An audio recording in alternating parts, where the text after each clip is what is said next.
Happy Friday, Wolfpack. We made another week. Congratulations. I hope you guys had a fantastic week and you had fun in this week's programming. We're going to cap it off with some power snatches and then a fun little AMRAP, pretty similar to one we did a few weeks ago. So we'll kick off Friday with some excitement, and then we'll go into the weekend. Okay, we got same EMOM as Wednesday's power clean stuff. Okay, we're going to start with the high hang position and then work our way down to the floor and have another 6 sets of 1 on the final minutes of the EMOM to really push ourselves to that heavy single. Remember, anytime we're doing any of these high hang work, into hang work, down to the floor, your entire intentions with these movements is to build off one to the next, and as you progress to the next movement, a little bit lower down the leg or down to the ground, we need to remember the positions that we just felt, the extension, the pull, the catch, everything that we needed to do to make that power snatch possible, and then replicate it as we go along and as we add a weight and as we get to the heavier singles. That way, when we get to these final singles, right, everything should be primed, we should be ready to go, and you should be able to trust your technique and everything that you did before. Okay, we don't do these just to do them just because we do them, right? They're meant to obviously warm us up more, but also get us to feel what certain things feel like in different positions, and then we progress to the next position, and then we add a little bit, right? So really pay attention to kind of how your body feels, how the bar feels against your body, right? What certain things feel in certain positions. That way, as we continue to build the snatch and we get better at the snatch, and we do full snatches from the floor, right? We've done a ton of work from these different positions, and you get a little bit more in tune with your body and in tune with the barbell and where it's at, and how to make adjustments right throughout these lifts. So that's getting a little bit in depth and a little bit sexy for you guys if you'd like, but those are things that we should be focusing on while we're doing these Oli lifts, just so we can improve them overall, not just physically, but I guess intelligently as well, or your brain gets a little bit better at recognizing good reps versus bad reps and how to improve technique. So high hang, right, we still want to use our legs, so when we dip, right, knees go down, chest stays behind the bar. That way when we get to the extension point, the barbell comes up. The thing we want to avoid is dipping, right, and our chest coming forward, because then when we extend the hips, that barbell is going to go out in front, and we're automatically going to start promoting a bad bar path, bad hip angle, bad catch position, and all that. So this should obviously be light, okay, something that you can once again focus purely on the technique and what you need to do and not have to worry about the weight on the bar.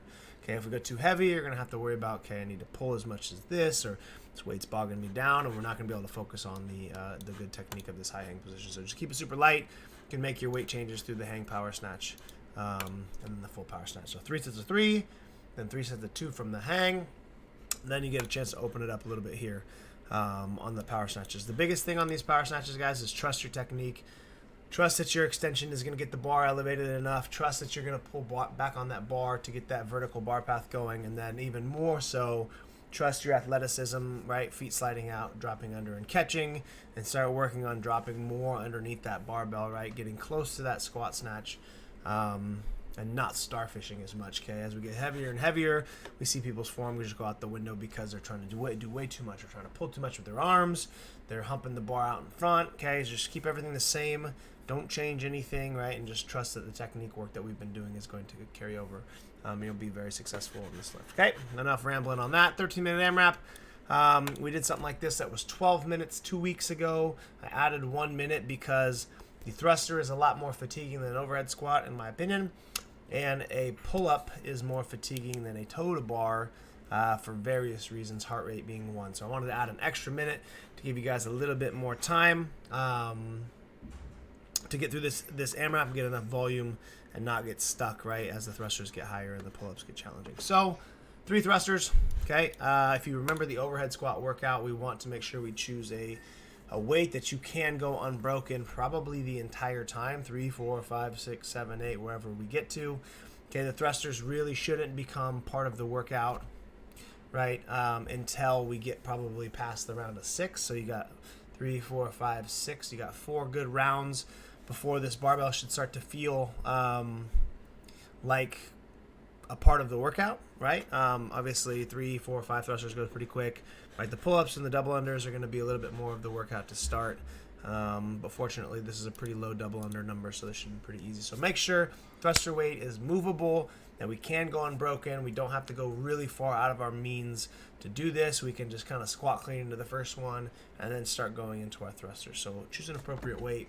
That way we can get through, get through lots of rounds and reps here, okay? Pull-up motion.